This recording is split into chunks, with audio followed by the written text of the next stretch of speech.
In this episode, we're going to build a plain language glossary, but we'll do it in a way that works for audio and for real recall under pressure. When beginners study cybersecurity, it is easy to drown in vocabulary and still feel unsure what the words mean in a practical sense. The goal is not to sound technical. The goal is to hear a term and instantly understand what problem it describes, why it matters, and what kind of action it points toward. That kind of instant understanding is what helps on the exam, and it also helps you keep your thinking organized when a scenario feels messy. As we move through core terms, notice that many of them come in pairs or sets that explain each other. When you can connect the terms into a mental model, you stop memorizing and start recognizing. Before we continue, a quick note. This audio course is a companion to our course companion books.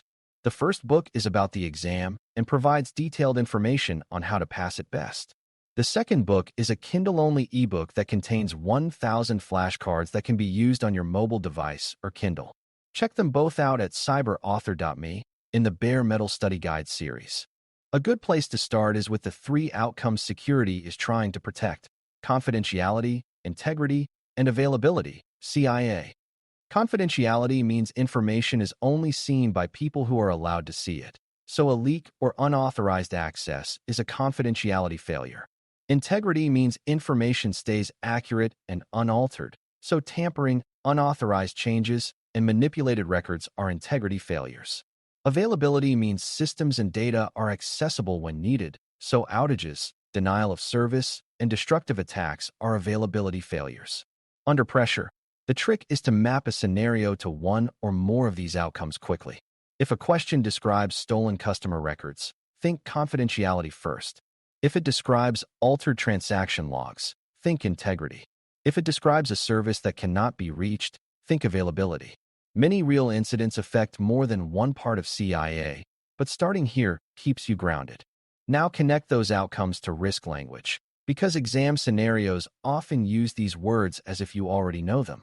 A threat is a potential cause of harm, like a criminal group, a malicious insider, or even a natural disaster. A vulnerability is a weakness that could be exploited, like an unpatched system, a misconfiguration, or a poorly designed login process. A risk is the chance that a threat will successfully use a vulnerability to cause impact. An impact is the harm that would result, such as financial loss, downtime, or loss of trust. A common beginner mistake is treating threats and vulnerabilities as the same thing. The threat is the actor or event that could cause harm, and the vulnerability is the weakness that makes harm possible. When you hear the word control, think of it as a safeguard that reduces risk by lowering likelihood, lowering impact, or both. Controls come in a few useful categories that make recall easier. Preventive controls try to stop bad outcomes before they happen, like strong authentication and secure configuration. Detective controls help you notice that something suspicious is happening, like monitoring logs and alerting.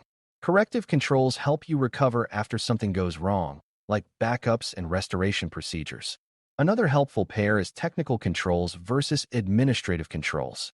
Technical controls are enforced by technology, like access rules and encryption, while administrative controls are enforced by people and process, like policies, training, and approval workflows. Under pressure, you can simplify this by asking one question: is the control trying to stop, detect, or recover? If the scenario is about preventing unauthorized access, you expect preventive controls. If it is about spotting an intrusion quickly, you expect detective controls. If it is about restoring services after damage, you expect corrective controls. Identity language is another area where beginners can get tangled, so keep it clean. Authentication is proving who you are, like presenting evidence that you are the account owner. Authorization is what you are allowed to do after you are authenticated. The exam often tests this distinction because many breaches happen when authorization is weak, not when authentication is bypassed. Least privilege means giving an account only the permissions it needs and nothing more, which reduces blast radius when an account is compromised. Privileged access refers to high-power permissions, like administrator capabilities, and those privileges deserve extra protection because they can change security settings and access sensitive systems. You will also hear identity and access management, IAM, which is the overall practice of creating identities, assigning permissions, and controlling access over time, including onboarding and offboarding. When you are unsure, anchor to the sequence, authenticate first, authorize second, and keep privileges as small as possible. A closely related term is multi-factor authentication, MFA. The simplest way to define MFA is that it requires more than one independent proof of identity, so stealing one proof is not enough. This is powerful, but the important exam mindset is that MFA reduces risk, it does not erase it. Attackers may steal session tokens, trick users into approving prompts, or find paths where MFA is not enforced. That is why you also care about session management, which is how a web or cloud service keeps you logged in safely after the initial login. If a session token is stolen, an attacker may not need your password. Another useful term here is conditional access, which means access decisions depend on context like device health, location, and risk signals. Even as a beginner, you can remember a simple rule.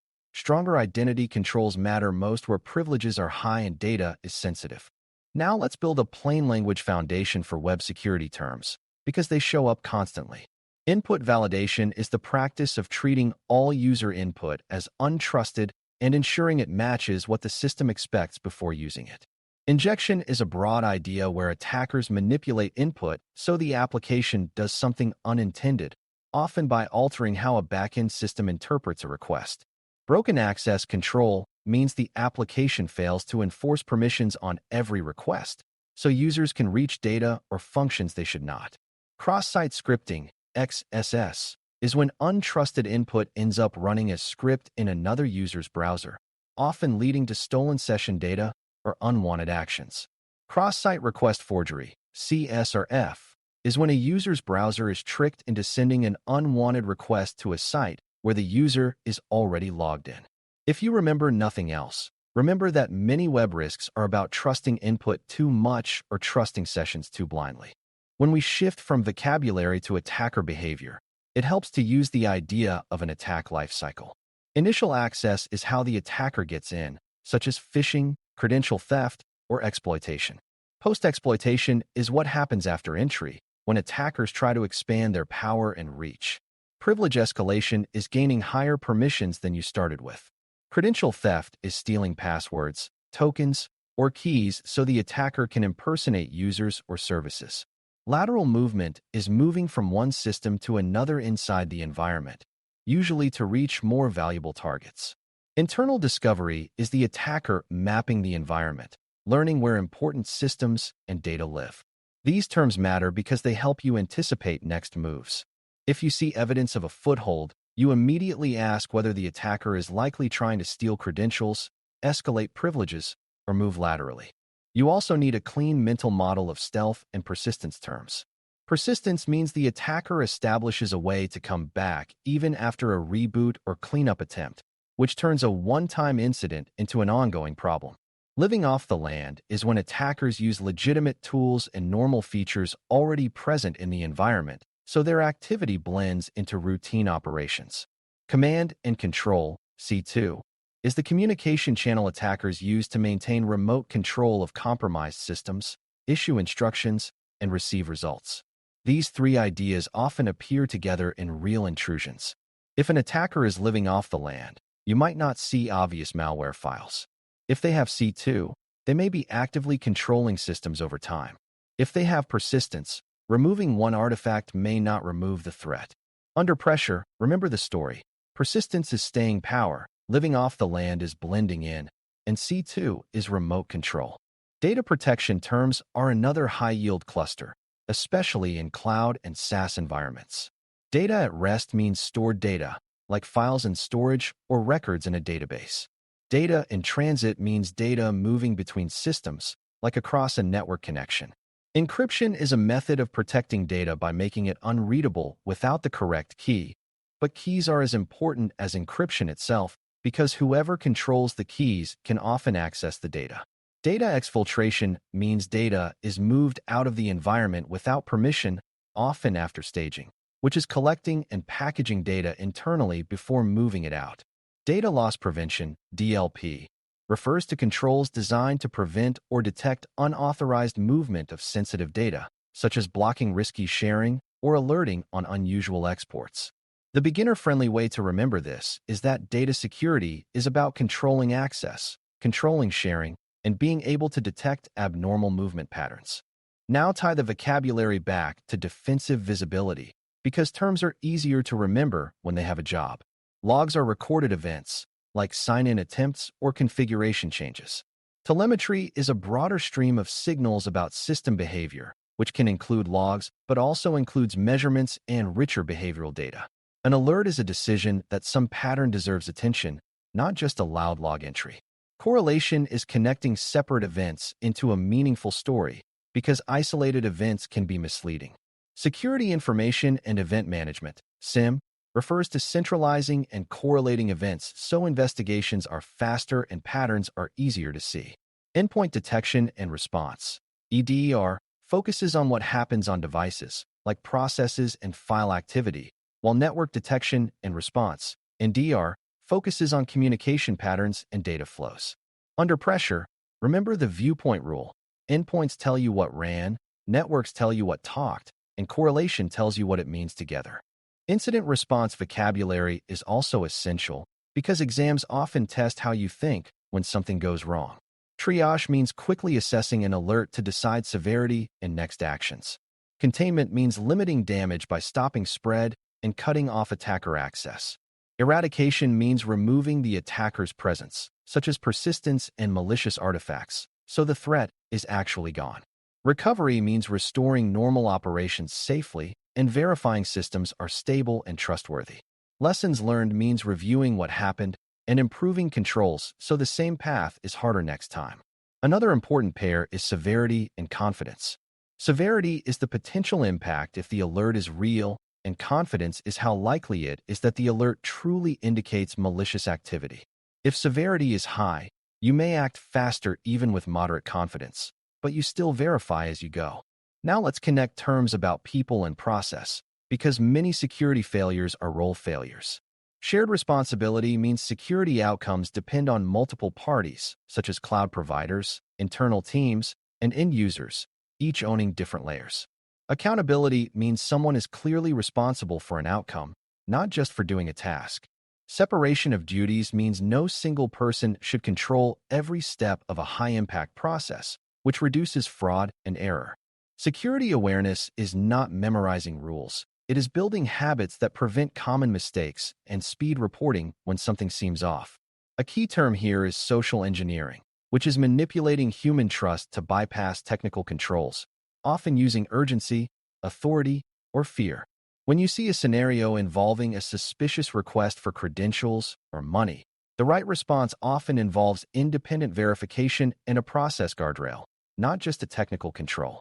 To make this glossary usable under pressure, focus on recognition triggers rather than perfect wording. If you hear public data exposure, think confidentiality and access control. If you hear altered records, think integrity and authorization checks. If you hear service outage, think availability and recovery planning. If you hear suspicious login patterns, think authentication, MFA, and session risk. If you hear abnormal internal access chains, think credential theft, privilege escalation, and lateral movement. If you hear regular outbound connections, think C2 and investigate the relationship between endpoint behavior and network patterns. If you hear large data movement, think staging and exfiltration. Then ask whether DLP controls and logging would reveal it. These associations are what turn vocabulary into a practical map. By the end of this lesson, the main goal is that essential terms stop feeling like disconnected definitions and start feeling like mental handles you can grab quickly. CIA keeps you focused on outcomes. Risk language helps you reason about likelihood and impact. Identity terms clarify who can do what. Web terms explain how input and sessions can be abused. Post-exploitation terms describe how attackers expand control, and defensive visibility terms explain how you catch the story across logs, telemetry, and alerts. People and process terms remind you that responsibility and habits matter as much as technology. The decision rule to remember is this: when you meet an unfamiliar scenario, translate it into these core terms first, because once you can name the type of risk, the likely attacker goal, and the control category, the right answer becomes much easier to see. Thanks for listening. For more audio courses, daily newsletters, and more, please visit baremetalcyber.com.